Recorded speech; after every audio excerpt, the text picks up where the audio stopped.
ሊቨርፑል አሁንም የቁልቁለት ጉዞውን ተያይዞታል። ሊቨርፑል በአውሮፓ ቻምፒየንስ ሊግ በሜዳው ፒኤስቪን አስተናግዶ 4 ጎሎች ተቆጥረውበት እጅግ በጣም ከባድና አሳማሚ ሽንፈት ተሸንፏል። አሁን ሊቨርፑል ያለምንም ጥርጥር የለየለት ምስቅልቅል ውስጥ መግባቱን በድፍረት መናገር ይቻላል። የክለቡ ደጋፊዎችም በባለፈው የኖቲንጋም ፎረስት ጨዋታ ላይ እንዳደረጉት ሁሉ ጨዋታው ሳይጠናቀቅ ወደ የቤታቸው መሄዱን መርጠዋል። በክለባቸው ላይ የሚተማመኑ ደጋፊዎችም ቁጥር ከጊዜ ወደ ጊዜ እየቀነሰ ነው። ሊቨርፑል ምንድን ያጋጠመው? ይህ ክለብ ምንድን ነው የሆነው?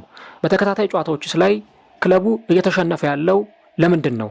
አሰልጣኙ አርነ ስሎትስ ወንበራቸው እየተነቃነቀ ይሆን? እስከ ቪዲዮ መጨረሻ ድረስ ከኛ ጋር አብራችሁ ከቆያችሁ እነዚህንና ሌሎች ጉዳዮችን የምንነግራችሁናል። ሰላም ጤና ይስጥልን። የተወደዳችሁና የተከበራችሁ ውድ የቻናላችን ተከታታዮች እንዴት ናችሁልን? እግዚአብሔር ይመስገን እኔ በጣም ደህና ነኝ። የምትገኙት አራዳ ሜዳ ኦፊሻል የዩቲዩብ ገጻችን ላይ ነው። ለቻናሉ አዲስ ከሆናችሁ የዩቲዩብ ገጹን ሰብስክራይብ በማድረግና የደውል ምልክቷን በመጫን የቻናላችን ቤተሰቦች እንድትሆኑ የአክብሮት ግብዣችን ነው። ቪዲዮን ስትጀምሩ ደግሞ ዩቲዩብ ፕሮግራሙን ለብዙዎች እንዲያደርሰው ፕሮግራሙን ላይክ በማድረግ መጀመራችሁን አስታውሱ። ይህ ፕሮግራም 300-400 ላይክ እንዲኖረው እንፈልጋለን። ስለዚህ ሁላችሁም ፕሮግራሙን ስትጀምሩ ላይክ በማድረግ እንድትጀምሩ በአክብሮት ጠይቃለሁ። የአራዳ ሜዳ ኮሜንታተር ተስፋ ወርቅ ሉልሰገድ አብሬያችሁ ቆይታ አደርጋለሁ። ፈጣሪ ፈቅዶ በዚህኛው ፕሮግራማችን ላይ ዳግም ተገናኝተናል። ለሊቨርፑል እጅግ በጣም መጥፎ የሆነው ጊዜ በዚህ ሰዓት ደጋፊዎቹን እያስጨነቃቸውና የደጋፊዎቹን አንገት እያስደፋ ይገኛል። እንግዲህ በዚህ ምሽት ፒኤስቪን ሲገጥሙ ብዙ ደጋፊዎች ቢያንስ እንደው ወደ ውጤት የምንመለስበት ወይም ደግሞ አገግመን ወደ ማሸነፍ የምንመጣበት ጨዋታ ይሆናል የሚል ግምት ነበራቸው። ነገር ግን ፍጹም ባልታሰበና ባልተገመተ ሁኔታ ሊቨርፑል በፒኤስቪ ተሸንፏል። ቅድም እንዳነሳሁት ደጋፊዎችም ገና ጨዋታው ሳይጠናቀቅ በፊት ሜዳውን እየለቀቁ ከሜዳው ሲወጡ ተስተውሏል። ይህ ክለብ በ12 ጨዋታዎች ከክሪስታል ፓላሱ የ2-1 ሽንፈት ጀምሮ በተከታታይ የተሸነፈባቸውን ጨዋታዎች ብንቆጥር በ12 ጨዋታዎች አሁን ሲሸነፍ ለ9ኛ ጊዜ ነው ማለት ነው። ተመልከቱ እንግዲህ በክሪስታል ፓላስ 1 ተብሎ የተጀመረው ሽንፈት ፕሪሚየር ሊግ ላይ ከዛ በኋላ በተከታታይ ጨዋታዎች ላይ መቀጠሉን ተያይዞታል። ይህ ክለብ የሚሸነፈው ሽንፈት ማቆሚያ ያለው መቼ ነው? በክሪስታል ፓላስ፣ በጋላታ ሳራይ፣ በቼልሲ፣ በማንቸስተር ዩናይትድ፣ በብሬንትፎርድ፣ ከእንደገና በክሪስታል ፓላስ፣ በማንቸስተር ሲቲ፣ በኖቲንጋም ፎረስት፣ አሁን ደግሞ በፒኤስቪ ክለቡ መራር ሽንፈቶችን ለመጎንጨት የግድ ብሎታል። ምናልባትም ደግሞ በባለፈው በሰራሁትን ፕሮግራም ላይ እንደተናገርኩት ለሊቨርፑል በታሪኩ እጅግ በጣም አስከፊውና አስቀያሚውን ጊዜ ክለቡ እያሳለፈ ነው የሚገኘው። ምንድን ነው የተፈጠረው? ምክንያቱ ምንድን ነው? በየጨዋታው ላይ የትኛውም ተጋጣሚ ሊቨርፑልን እየመጣ እንደዚህ አይነት ጨዋታዎችን የሚያሸንፈው ለምንድን ነው? ቢያንስ አንፊልድ ሮድ የሊቨርፑል የመከበሪያው ቀጠና ነው። የሊቨርፑል ትልቅ የሚባለው ይሄ የማይደፈረው ቀጠና ነው። ለምሳሌ አንበሳን ማንም በተቀመጠበት መጥቶ የሱን ቀጠና ሊደፍር አይችልም። ነብርም ቢሆን ማለት ነው። ወይም ደግሞ ሌሎችም እንስሳቶችም ቢሆኑ የአንበሳን መናኸሪያ መጥቶ አይደፍሩ። ሊቨርፑል አምና አንበሳ ነበር።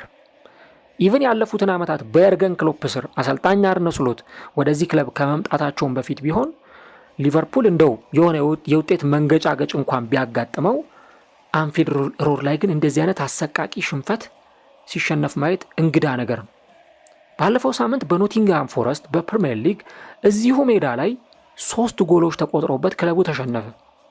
ያ ደግሞ ሲገርመን እንደገና አሁን አንፊልድ ሮድ ላይ ቅድም ያልኳችሁ የማይደፈረው ቀጠና ላይ አሁን እንደገና ተጋጣሚው ፒኤስቪ መጥቶ 4 ጎሎችን አስቆጥሮ አሸነፈ።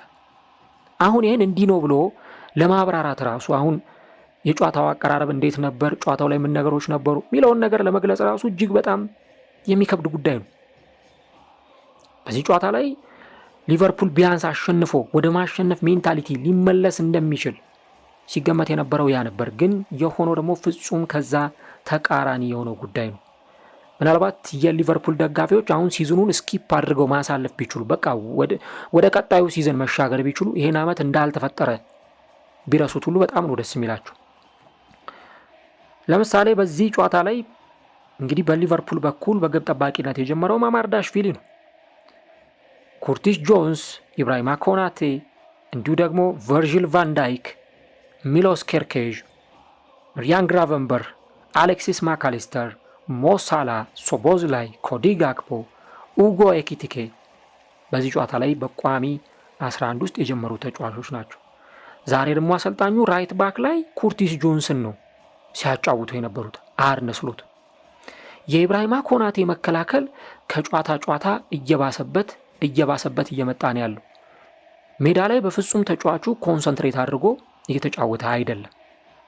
ፒኤስቪዎች ግን ይዘው ለገቡት አቀራረብ ታማኝ ሆነው ይህንን ጨዋታ አሸንፈው ወጥተዋል።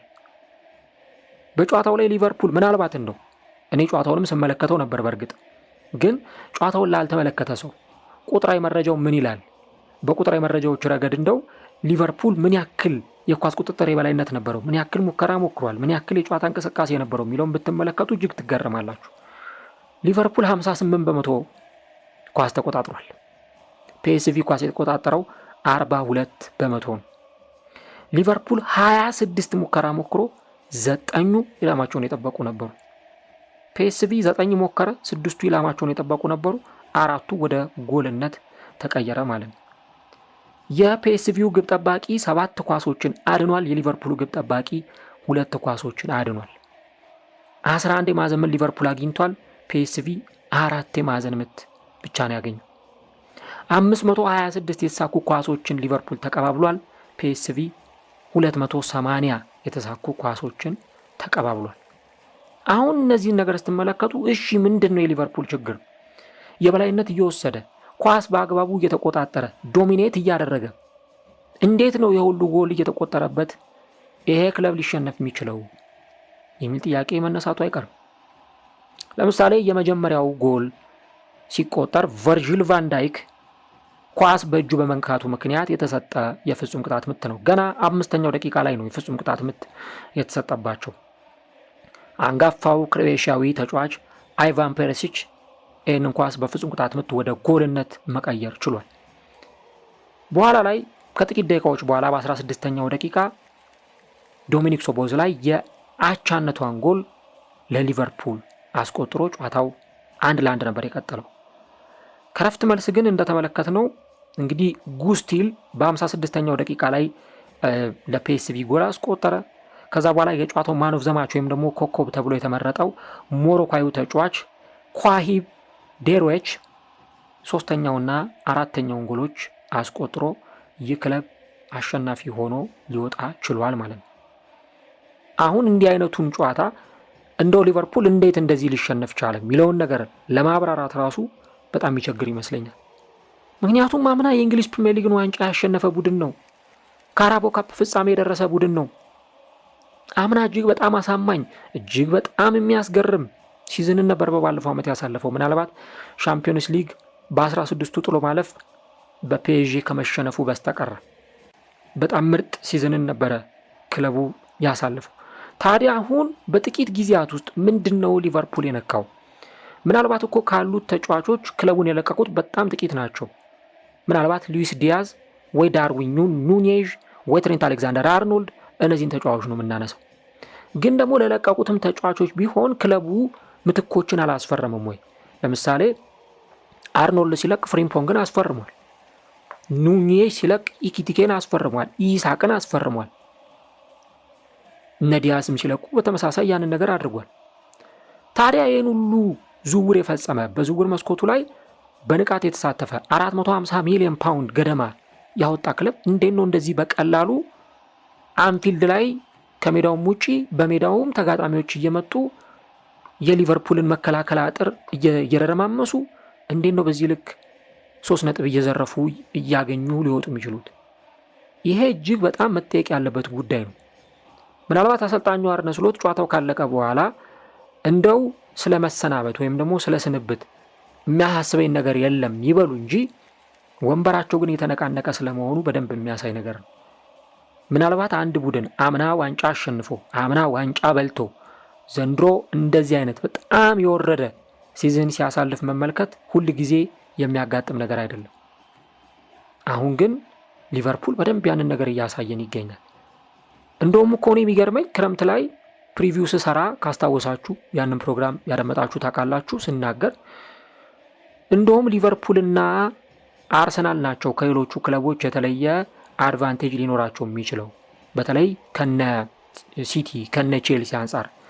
ምክንያቱም በዓለም የክለቦች ዋንጫ ላይ ረጅም ጉዞ ያደረጉ ዓለም የክለቦች ዋንጫ ላይ የተሳተፉ የፕሪሲዝን ጊዜያቸው ያጠረ ክለቦች ናቸው እነ ቼልሲ እና ማንቸስተር ሲቲ። አርሰናልና ሊቨርፑል ግን የፕሪሲዝን ጊዜያቸውን በአግባቡ አሳልፈው በአግባቡ ረፍት አድርገው የመጡ ቡድኖች ስለሆኑ ይህንን ነገር በአግባቡ ይወጡታል የሚል ነገር ሳነሳ ነበር። ግን የሆነው ከዛ በተቃራኒ ነው። አርሰናል የሚፈልገውን ነገር ያንን ረፍቱን ተጠቅሞ በሰራው ስራ ባስፈረማቸው ተጫዋቾች ይህን አይነት ውጤታማነት እያሳየ ይገኛል። ከዛ በተቃራኒና በተገለበጠው ግን ሁኔታ ግን ስንመለከት የሊቨርፑል የውድድር ዓመት እጅግ በጣም አንገት የሚያስደፋ ደጋፊዎችን የሚያስቀይም ሆኗል። እንግዲህ 4-3-3 አሰላለፍ ይዘው ወደ ሜዳ ገብተዋል። ዶሚኒክ ሶቦስላይ እንደ ራይት ባክ ሆኖ ጀምሯል። በዚህ ጨዋታ ላይ እንደተለመደው ግራቨንበርህ፣ ጆንስ እና ማካሊስተር መሃል ሜዳው ላይ ነበሩ። ሞሳላ፣ ኢኪቲኬ፣ ኮዲ ጋክፖ ፊት መስመሩን ሲመሩ የነበሩ ተጫዋቾች ናቸው። በእርግጥ በኋላ ላይ ጉዳት አጋጥሞት ኡጎ ኢኪቲኬ ተቀይሮ ወጥቷል። ምናልባት እንደሚገባኝ እንደው ጉዳት ምክንያት ሆኖ የሚቀርብ ከሆነ ለምሳሌ እነ ፍሪምፖንግ ተጎድተዋል፣ የሆኑ ተጫዋቾች ተጎድተዋል የሚሉ ነገሮች እንኳን ቢነሱ ተጫዋቾች የተጎዱባቸው ክለቦች እንዴት ነው ፐርፎርመንስ ያደርጉ የነበረው? አምና ማንቸስተር ሲቲ ተጫዋቾች ተጎድተውበት በርካታ ተጫዋቾች ከስብስቡ ውጪ ሆነው እንደ ሊቨርፑል አይነት የተመሰቃቀለ ጊዜን ሲያሳልፍ ነበር። ግን እንደምንም አገግሞ ተመልሶ መጥቶ በደረጃ ሰንጠረዡ 3ኛ ደረጃ ላይ ሆኖ አጠናቋል። ምንም እንኳን በቻምፒዮንስ ሊጉ ረጅም ርቀት መጓዝ ባይችልም ይህንኛው ሊቨርፑል ግን ምናልባት እንግዲህ ሊመለስ ይችላል የሆነ ሳምንት ላይ ወይ ከሆነ ሳምንት በኋላ ፎርማቸውን ሊያገኙ ብቃታቸውን አግኝተው ወደ አሸናፊነት ሊመጡ ይችላሉ። ግን የዛን ጊዜ በጣም ረፍዶ በጣም ሌት ሆኖ ነው የሚሆነው እና አሰልጣኙ አርነ ስሎት ነገሮችን እንዴት ከቁጥጥራቸው ውጭ የሆነ ነው እየመጣ ያለው። አምና የተመለከትነው ምርጡ ሊቨርፑል አንዳንዴ እኮ ያጠራጥራል። እንዴ አምና ምርጥ ቡድን አይተን እጅግ በጣም የሚገርም ፐርፎርማንስ የሚያሳይ ቡድን አይተን ዘንድሮ እንዴት ነው በአንድ ጊዜ እንደዚህ ኮላፕስ የሚያደርግ ውድቅ የሚል የሚፈርስ ቡድን ልናይ የምንችለው? ይሄ በጣም መታየት ያለበት መሰረታዊ ጉዳይ ይሆናል። ስለ ጨዋታው ካነሳን አሁንም የሊቨርፑል መከላከል እጅግ በጣም የሚያስፈራ ሁኔታ ላይ ነው የሚገኘው። እውነት ለመነጋገር አሰልጣኙ ጭራሽ ኮናቴን ቀይረው አስወጥተው ሌላ ተጫዋች ነበር ወደ ሜዳ ሲያስገቡ የነበሩት። የሚያጠቃ ተጫዋች ነበር ቀይረው ሲያስገቡ የነበሩት። ይሄን ነገር ሲያደርጉት አሁን የመጀመሪያቸው አይደለም፣ ባለፈውም ያን ነገር አድርገውታል። አሁን እኮ እንደው ሊቨርፑል በመከላከሉ ረገድ ነው ጥሩ ያልሆነው፣ መከላከሉ በጣም ደካማ ነው ብንል እንኳን ማጥቃቱ ላይ እንኳን የሆነ የሚታይ ፍሩትፉል የሆነ ነገር ክለቡ ማሳየት እያቃተው ነው። ኡጎ ኢኪቲኬ ሜዳ ላይ በነበረበት ጊዜ ሲታገል ነበረ፣ አልቻለም። በጉዳት ምክንያት ወጣ። አሌክዛንደር ኢሳቅ ተቀይሮ ገባ። ኢሳቅም ሲገባ ምንም የተለየ የተፈጠረ ነገር የለም እና አሁን በትክክል ተጫዋቹ መተቸት የሚጀምርበት ጊዜ ላይ ነው እና የሊቨርፑልን ችግር ደጋግመን ያነሳ ነው። የኢንዲቪጁዋሎች የተጫዋቾች በግል ብቃታቸው መውረድ፣ እንደ ቡድን ያለው የቡድኑ መዋቅር እጅግ በጣም ደካማ መሆን፣ ከዛ ያንዳንዱ ጎል ደግሞ እንዴት ነው ስኮር የሚደረግባቸው፣ እንዴት ነው ያንዳንዱ ጎል ሲቆጠርባቸው ሊቨርፑሎች ለዛ የሚሰጡት ምላሽ፣ ለዛ የሚኖራቸው ሪአክሽን ምንድን ነው?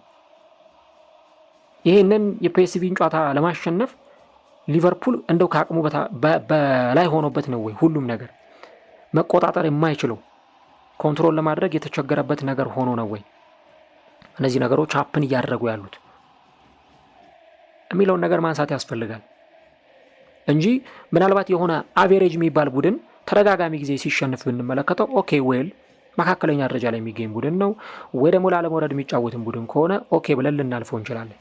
ሊቨርፑል ግን ከ12 ጨዋታ 9ኙን ተሸንፏል እያልን ያሸነፈው ራሱ ሪያል ማድሪድን፣ አስቶን ቪላን እና ከዛ ደግሞ የሆነ አንድ ጨዋታ ላይ ነጥብ ይዞ የወጣበት የጨዋታ መርሃ ግብር ነበር።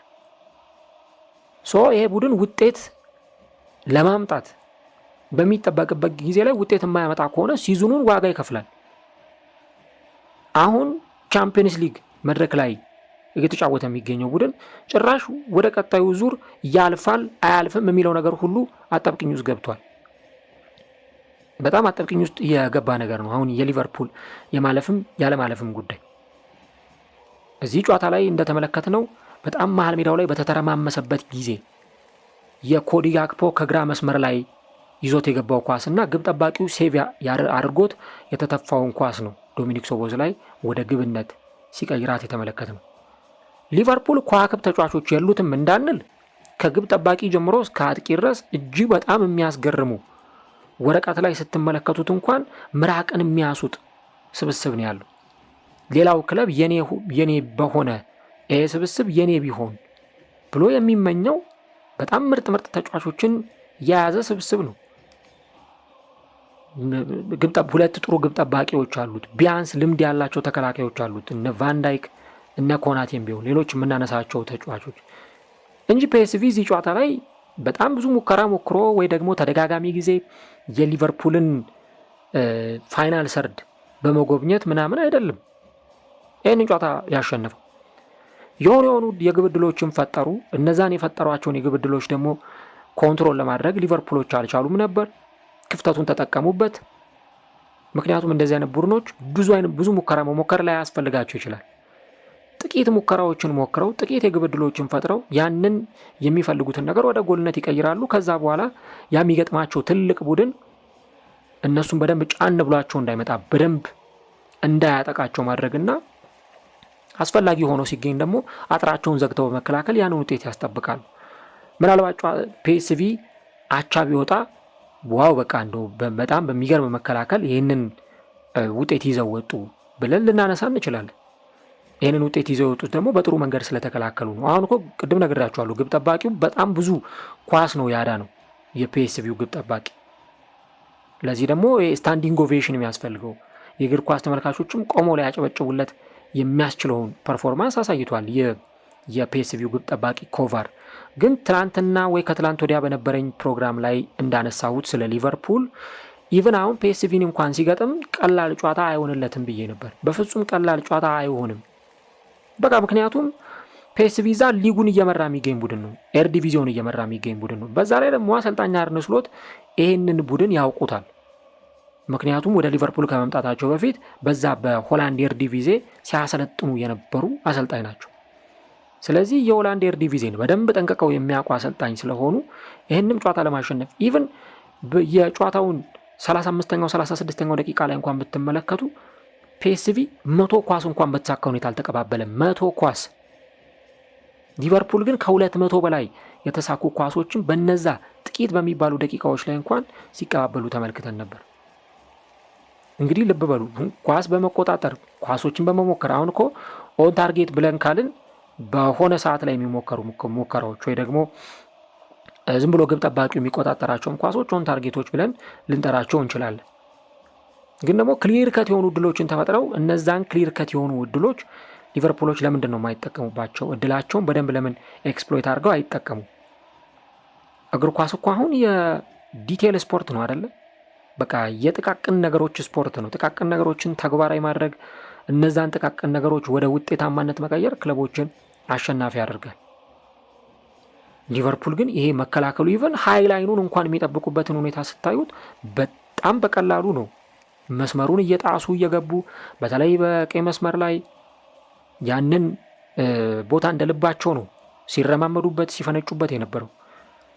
እንግዲህ አይቫን ፔሪሲች ተጎድቶ እስከሚወጣ ድረስ በጣም ጥሩ ፐርፎርማንስ ያሳይ ነበር። ይሄ ተጫዋች በክሮኤሽያ ብሔራዊ ቡድን የምናውቀው በተለያዩ ትልልቅ ክለቦች የተጫወተ ተጫዋች ነው። አሁን ኦልሞስት ወደ ጫማ መስቀያው ጊዜ የተቃረበ ተጫዋች ነው።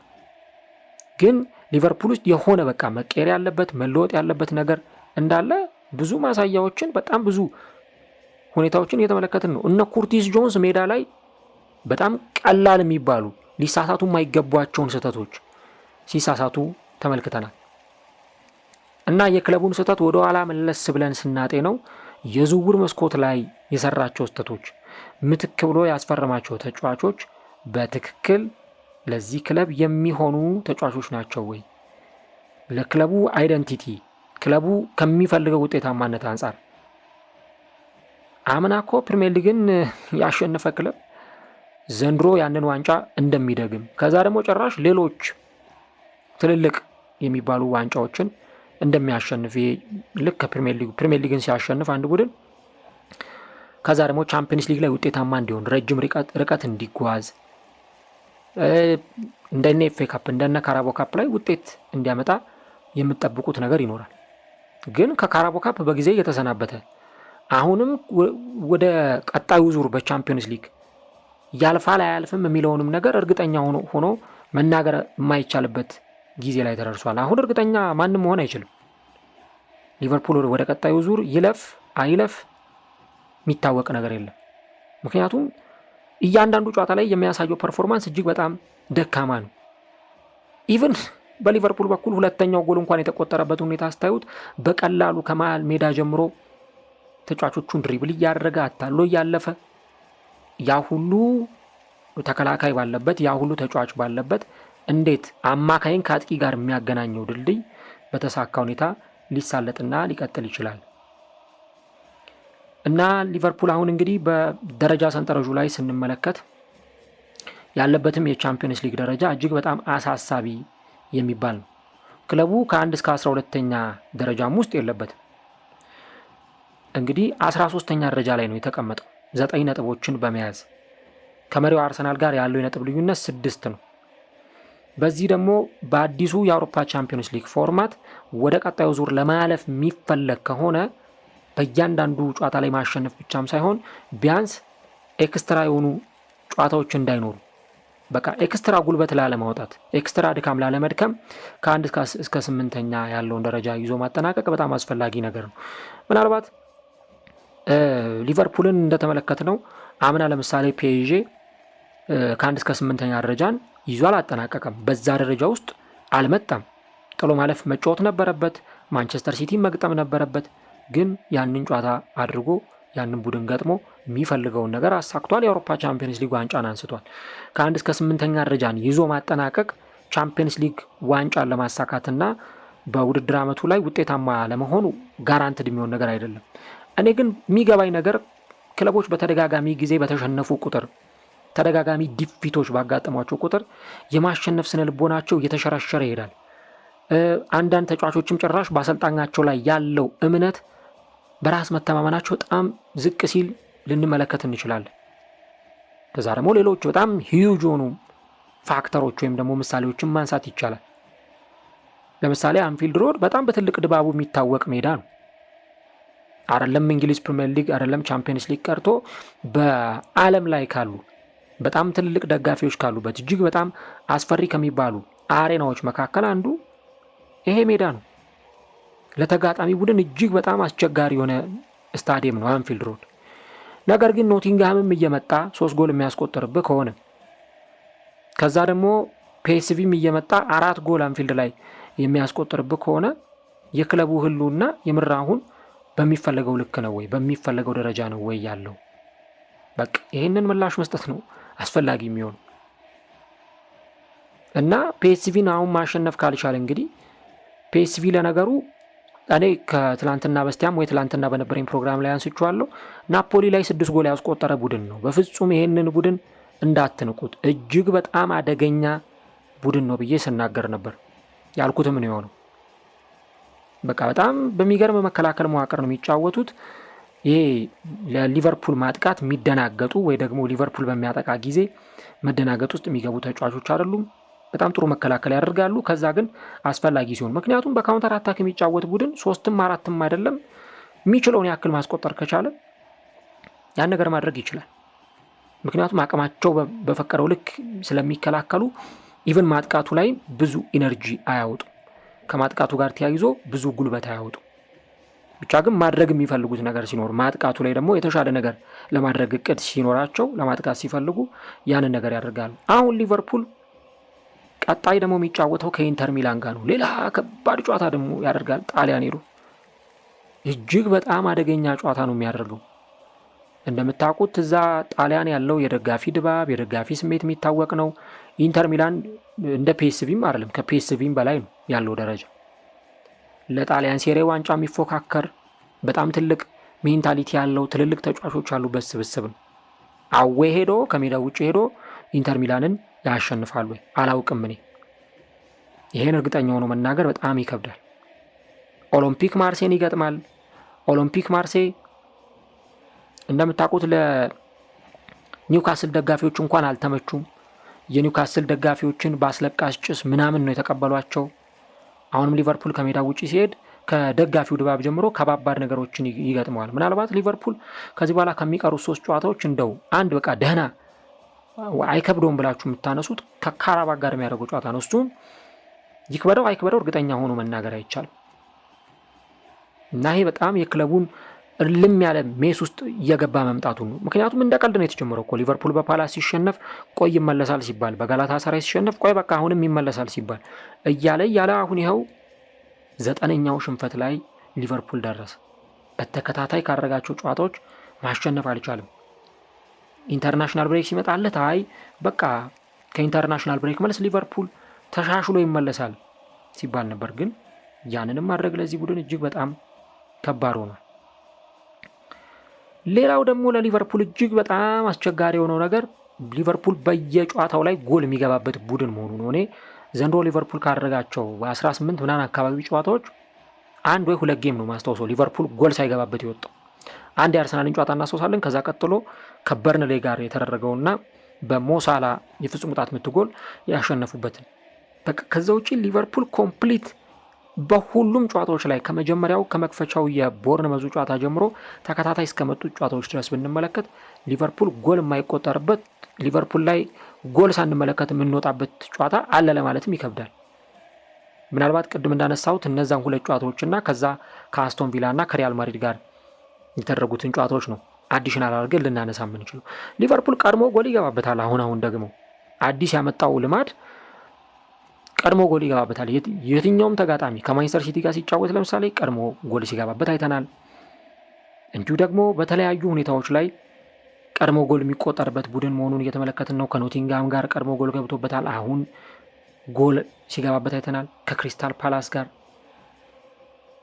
3ኛው ጎል ሲቆጠር እኔ አሁን ከዚህ በፒኤስቪ ጨዋታ ላይ 3ኛው ጎል ሲቆጠር የኮናቴ ስህተት በጣም ነው የሚያስደነግጠው። የሊቨርፑል ደጋፊዎች አረ ይሄ ልጅ ከዚህ ክለብ እንዳይወጣ ውሉን እናራዝምለት፣ ሪያል ማድሪድ የሚፈልገው ተጫዋች ነው እና ውሉን ያራዝምልን እያሉ በጣም ሲጨነቁ ነበር። እንደውም እሱ ውሉን ሊያራዝም ይችላል፣ አንዳንዴ ደግሞ የማራዘም ፍላጎት የለውም የሚሉ ነገሮች ሲነሱ ቆይተዋል። አሁን ግን የሊቨርፑል ደጋፊዎች በነፃ ብሄድ እንኳን የሚቆጫቸው አይመስለኝም። ኮናቴ የምናውቀው ኮናቴ አይደለም። በቃ ፍጹም ግራ የሚጋባ ተጫዋች። አንድ ተጫዋች እንግዲህ እንዴት በዛ ፍጥነት በግራው መስመር ላይ ኳስ ድሪብል እያደረገ ይዞ ሲሄድ ተጫዋቹ ኮንትሮል ማድረግ አልቻለም። በቃ እንደ ዘበት ነው አልፎት ሲሄድ የተመለከተው ተጫዋቹ። ከዛ በጣም በቀላሉ ሁኔታ ፒኤስቪዎች እዛ ቦታ ላይ እንኳን ኒውሜሪካል አድቫንቴጅ ቢኖራቸውም ባይኖራቸውም እንኳን ያን ያክል ግድ የሚሰጣቸው ነገር አልነበረም። በቃ ግን የሚፈልጉትን ነገር አግኝተው 4ኛ ተጨማሪ ጎል አስቆጥረው ጨዋታውን አሸንፈው ወጥቷል። የሊቨርፑል አንዱ ትልቁ ችግሩ መከላከል ላይ ያለው ስቴቢሊቲ ነው። የቆሙ ኳሶችን በደንብ አይከላከልም። ሲሊ የሚባሉ ሚስቴኮችን ኢረሮችን አቮይድ ማድረግ ክለቡ አልቻለም። ጭራሽ 4ኛው ጎል ደግሞ ሲቆጠር ጨዋታውን የተመለከታችሁ ካላችሁ በካውንተር አታክ ነው የተቆጠረው። የሊቨርፑል ተጫዋቾች የሆነ ወኪንግ ፉትቦል የሚጫወቱ ነበር የሚመስሉት፣ እየተራመዱ የሚመጡ ነበር የሚመስሉት እና የፒኤስቪ ቀይ መስመር የሊቨርፑል የግራ መስመር which means ሚሎስ ኬርኬዥ ያለበት ግራ መስመር ማለት ነው እጅግ በጣም ደካማ የሊቨርፑል መከላከልን እየተመለከትን ነው ያለንበት እና ሊቨርፑል አሁንም መከላከሉን እስካላስተካከለ ድረስ ይቀጥላል። ሽንፈቱ ይቀጥላል፣ መሸነፉ ይቀጥላል። በተደጋጋሚ ጨዋታዎች ላይ ጎል ኮንሲድ ማድረጉ አይቀርም። በቃ ሁኔታው ይሄ ነው እና የሊቨርፑል ደጋፊዎች አሁን you will never walk alone ብቻችሁን አትራመዱም፣ ብቻችሁን አትጓዙም ሲሉ የነበሩት አሁን ግን ተጫዋቾቻቸውን ሜዳ ላይ ብቻቸውን ትተው ሜዳውን በጊዜ ለቀው ወደ ቤታቸው መሄድ ጀምረዋል። ይሄ ካለምንም ምክንያት የመጣ አይደለም። የሊቨርፑል የሜዳ ላይ ፐርፎርማንስ የምር አንገት የሚያስደፋ ስለሆነ ነው። ሊቨርፑል እንግዲህ አሁን ለሁለተኛ ጊዜ ነው በ5 ቀን ውስጥ ባደረጋቸው ጨዋታዎች ላይ እንደዚህ አይነት ተከታታይ ጎሎችን ሲቆጠሩበት የምንመለከተው እና በ12 ጨዋታ 9 ሽንፈት ለሊቨርፑል አክሴፕት ለማድረግ የሚከብድ ጭራሽ ሊቨርፑል አምና ከነበረው ተሻሽሎ ይመጣል። ከአምናው ቢያንስ የሆነ አዲሽናል ነገር አለው። ኤፍኤስጂ እኮ ያን ሁሉ ተጫዋች ወደዚህ ክለብ እንዲመጡ ያደረጉት ክለቡ በተጨማሪነት ራሱን በደንብ እንዲያሻሽል ተጨማሪ ጊሮችን አስገብቶ ያንን ነገር እንዲያንቀሳቅሰው። አሁን ደግሞ ጭራሽ አስቡትን ደግሞ ሳላ ወደ አፍሪካ ዋንጫው ሲሄዱ ምን ሊፈጠር እንደሚችል ምን አይነት ትርምስምስ ውስጥ ክለቡ ሊገባ እንደሚችል መገመት የምንችለው እና ዛሬ ፒኤስቪ ስለሆነ አይደለም። ቀጣይ ደግሞ በሊጉ እነ ዌስትሃምም ሊመጡ ይችላሉ፣ እነ ሊድስ ዩናይትድም የሆኑ ተጋጣሚዎች ይመጣሉ። አርኔ ስሎት ግን አምና ያላጋጠማቸው ነገር እንደው አሁን ያጋጠማቸው ነገር አምና ቢገጥማቸው ይሻል ነበር እውነት ለመናገር። ምክንያቱም አምና ቢያንስ አዲስ አሰልጣኝ ናቸው፣ ሊጉን አያውቁትም፣ ፍሬሽ ናቸው ለሊጉ። ስለዚህ ስህተትም ቢኖር አክሴፕትም ለማድረግ ይመቻል። አሁን ግን አሳይተው አምና ዋንጫ በልተው ዘንድሮ ምን አይነት ነገር ገጥሟቸው ነው እንዲህ አይነት ውጤት ውስጥ የገቡት የሚለው ነገር እጅግ በጣም ጥያቄ ምልክት ውስጥ የሚገባ ጉዳይ ይሆናል ማለት ነው። ይህን ነገር ማንሳት አስፈላጊ ነው። እንግዲህ አሰልጣኙ ጨዋታው ከተጠናቀቀ በኋላ አርነ ስሎት ምን አሉ? አሁን ነገሮች በሙሉ ኔጌቲቭ እየሆኑ ነው፣ በቃ ይሄ አሉታዊ ስሜቶች እየበዙ ነው እና በጣም የሚያበሳጭ ነው። ለምሳሌ 1-0 ስንሆን ጎል የተቆጠረበት መንገድ እጅግ በጣም የሚያበሳጭ ነው። ከዛ በኋላ የመጀመሪያው አጋማሽ ከተጠናቀቀ በኋላ ኢቭን በመጀመሪያው አጋማሽ ጥሩ ፖዚቲቭ ነገሮች ነበሩ፣ ጥሩ እግር ኳስን ተጫውተን ነበር። ነገር ግን ከዛ በኋላ ሌሎች ነገሮች ተከተሉ። 2-1 ሆኖ ጎል ማስቆጠር እንችል ነበረ እና እረፍት ወደ መልበሻ ክፍል ስናመራ በዚህ ሰፊ ውጤት 4-1 እንሸነፋለን ብዬ በፍጹም አላሰብኩም ነበር ብለው ተናግረዋል አሰልጣኙ። ማን መጠበቅ ይችላል? አሁን ሊቨርፑል እንደዚህ በሰፋ የጎል ልዩነት ይሄ ሁሉ ጎል ተቆጥሮበት ይሸነፋል? ማንም እንደዚህ አይነት ግምት ማሳደድ አይችልም ነበር። ግን ብናምንም ባናምንም ይሄ ውጤት ተከስቷል። አሁን ሊቨርፑል ከዚህ በኋላ ወደ ፐርፎርማንሱ መመለሱ ምናምን አይደለም የሚያሳስበው። አሁን ሊቨርፑል በአስቸኳይ ቶሎ ከዚህ የሽንፈት ሜንታሊቲ መውጣትና ከሽንፈቱ ሃንጎቨር መላቀቅ ይኖርበታል። በቃ ማንንም ይግጠም አሰልጣኝ ጊዜ ለመግዛት ከፈለገ ከዚህ በኋላ የሚመጡትን ተጋጣሚዎቹን እያሸነፈ መሄድ ይኖርበታል። አሁን ዌስትሃምን ነው የሚገጥመው። እንግዲህ ዌስትሃም ዘንድሮ ጥሩ ጊዜን እያሳለፈ አይደለም። ወደ ለንደን አቅንቶ ነው ይህን ጨዋታ የሚያከናውነው። ግን እኔ አሁን በግሌ ብትጠይቁኝ እርግጠኛ መሆን አይቻልም። በቃ እንዲህ አይነት ስሜት ውስጥ የስሜት መዋዠቅ ውስጥ ደጋፊዎችን የሚከተተ ቡድን ነው ሊቨርፑል። አሁን ዌስትሃምን ስለማሸነፉ ጥርጥር አለ። ከዛ ደግሞ ጭራሽ ከሰንደርላንድ ጋር ይጫወታል። አደገኛ ቡድን ነው ሰንደርላንድ። ሊድስ ዩናይትድን ይገጥማልና እኔ ሊቨርፑል አሁን ካለበት ምስቅልቅል በፕሪሚየር ሊጉ 12ኛ ነው፣ በቻምፒየንስ ሊጉ ደግሞ 13ኛ ደረጃ ላይ ተቀምጧል። እነዚህ ሁሉ ትርምሶች መሃል እንዴት አድርገው ነው አሰልጣኙ አርነ ስሎት ለማምለጥና ለመውጣት የሚችሉት? ምክንያቱም የገቡበት የውጤት ቀውስ ቀላል አይደለም። አምና ዋንጫ አምጥተ ዘንድሮ ዋንጫ ባታመጣ እንኳን ቢያንስ ቶፕ 4 እንድትፎካከር ይጠበቅባል። ቢያንስ ዋንጫ ባታመጣ እንኳን ዋንጫ ከሚያነሱት ቡድኖች ጋር እንድትፎካከር ይጠበቅባል እንጂ እንዲህ አይነት ትርምስምስ ያለ ነገር ውስጥ መግባት ማለት ለአሰልጣኙም ቢሆን ጥሩ ነገር ይዞ አይመጣም። እኔ አሁን አሰልጣኙ ወንበራቸው እየተነቃነቀ እንዳለ ነው የሚሰማኝ። እሳቸው ግን ከስራ ስለመባረር እንደማይጨነቁ ተናግረዋል። በቃ ትኩረታቸው ሌላ ነገሮች ላይ እንደሚያደርጉ፣ በግለሰቦች ስህተት ላይ ከማተኮር ይልቅ የተሻለ ነገር ለመስራት ጥረት እንደሚያደርጉ አሰልጣኙ ተናግረዋል። ለማንኛውም ግን ሊቨርፑል ጥሩ ጊዜን እያሳለፈ አይደለም። አሁን ሊቨርፑል በትክክል የህመም ምልክቶች ወይ ደግሞ የበሽታ ምልክቶችን ሳይሆን አሁን በትክክል በሽታ ውስጥ የሚገኝ ቡድን። አሁን አንዳንዴ አለ የሆነ በሽታ ሲመጣ ምልክት ይሰጣል።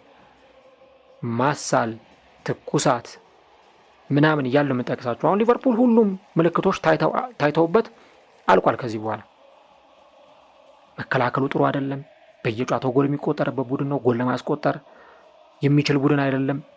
ሪስፖንስ እንኳን በፊት እንኳን አሁን ሊቨርፑል የሚጠቀሰው እንደው 3 ከገባበት 4 ያገባል ወይ 5 ያገባል ነበር። አሁን ግን ያንንም ማድረግ እየቻለ አይደለም። ትንሹም ትልቁም እየመጣ ሊቨርፑልን እየኮረኮመው ነው ያለውና የሊቨርፑል ደጋፊዎች መጥፎ ጊዜን እያሳለፉ ነው የሚገኙት። እስቲ ኮሜንት ላይ የገባችሁ ሀሳባችሁን ጻፉልን። የማን ነው ችግሩ? የአሰልጣኙ ነው? የተጫዋቾቹ ነው? የታክቲኩ ነው? ክረምት ላይ ያስፈረሟቸው ተጫዋቾች? እኛ ብዙ ነገር ብለናል እና እስቲ ደግሞ አሁን ለእናንተ ሀሳቡን እንተውና እናንተ ኮሜንት ላይ የገባችሁ ሀሳቦቻችሁ ልታጋሩን ትችላላችሁ። ለማንኛውም ሊቨርፑል በቀጣይ ደግሞ ከጥቂት ቀናት በኋላ ወደ ለንደን ተጉዞ ዌስትሃምን ሲገጥም ምን አይነት ውጤት ያስመዘግባል የሚለውን አብረን እናያለን።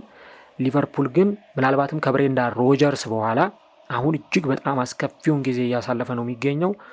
ይሄ በታሪኩ ምናልባትም ከባድ በሊቨርፑል ታሪክ ካየናቸው ሁሉ ከባዱ ጊዜ የሚሆን ይመስለኛል።